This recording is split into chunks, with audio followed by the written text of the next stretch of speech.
Well, it's good that it's a good movie. It makes it easy Thank to talk about. The nerves at first, I was like, whew, hope people dig it, man. Well, that must be, like, these are big shoes to fill. Like, Ryan almost took over, but then Black Panther happened. Sylvester Stallone apparently almost wanted to direct it. Then Rambo happened. And then Rambo. So I was curious, how did it kind of land in your lap? Yeah, you said it. Black Panther, then Sly went, it was like, I want to do Rambo. But at the same time, he wrote a draft, and he felt like, he wanted someone else to come in and add the special touches and made it speak to our generation, I guess, so to speak, capture Adonis's voice and Bianca and these other characters. When I met him, that was our conversation. You know what I mean? He was like, here goes the structure, the fight structure specifically, because it paid homage to how he did in the previous Rocky films with the amounts of fights. And then when I got the call, it was just, I met with him and Mike. And when I met with these two guys, I saw that they were trying to make a film that was just as good or if not better than Creed 1. And that was a goal that kind of brought me on board because I was worried that it was just going to be like, hey, some money grab, we bring out the Dragos, knockout punches, and that's it. But everyone cared and was so passionate about each character and the arcs. And I was like, oh, this is exciting. You could tell that watching it as well. There was so much about it that I was totally wrapped up in. One of the things I have to congratulate you on, and you're now in like a very small select number of people in the world who has directed an actual Rocky montage scene. Oh, yeah. I think more people have walked on the moon than have directed a Rocky montage scene. That's hilarious. Is there like a certain energy knowing this is the hell yeah, there's a certain energy going to it. No, completely. When you're directing a Rocky montage, man, you're like, for some reason you feel like Rocky invented the montage when you get to it. And so when we were doing it, it was Sly's idea to go be in a desert. Yep. And then I added all these like workouts and stuff that we wanted to do. But it was so much pressure, man. It was like I'm trying to pull from like the old Rockies. I'm looking at like, all right, that shot where he's running, it's a long tracking shot. I want to bring that back. What did they do in Creed? What can I bring into this one, the mitts? How can I make sure the story's alive? And then everyone needs to want to go work out after the montage or at least go into their office ready to like be that guy or that woman.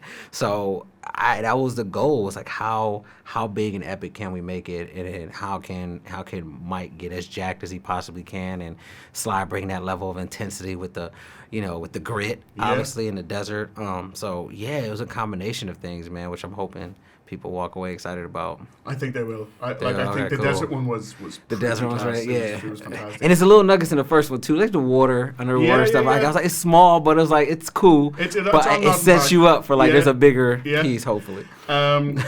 This, like, even outside of all of the Rocky movies, there have been a lot of now. Like there's the boxing movies. There's so many of them throughout history.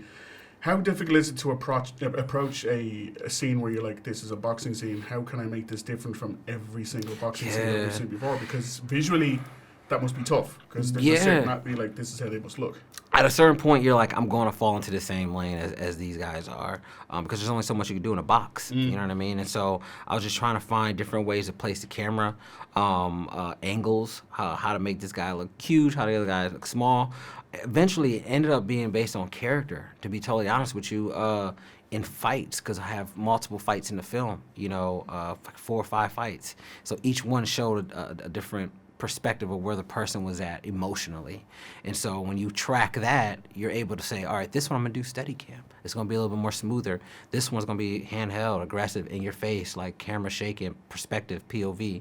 And then eventually a lot of it landed on falling in Adonis's perspective and that the whole sound and everything like that. So it was a process. It was a lot of prep and then failing during production and then trying to find things. And then when you're in the editing room, you kind of rewrote everything, to fit a certain way. But I wanted to make sure this one was intense. Yeah. And that's the thing I didn't feel in a previous boxing movies I've seen. I was like, the intensity of like the punches and the blows and whether or not this person's going to like survive this.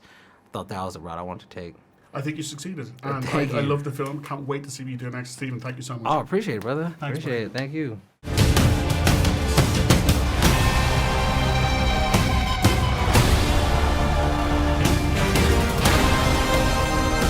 Now you know what you're fighting for.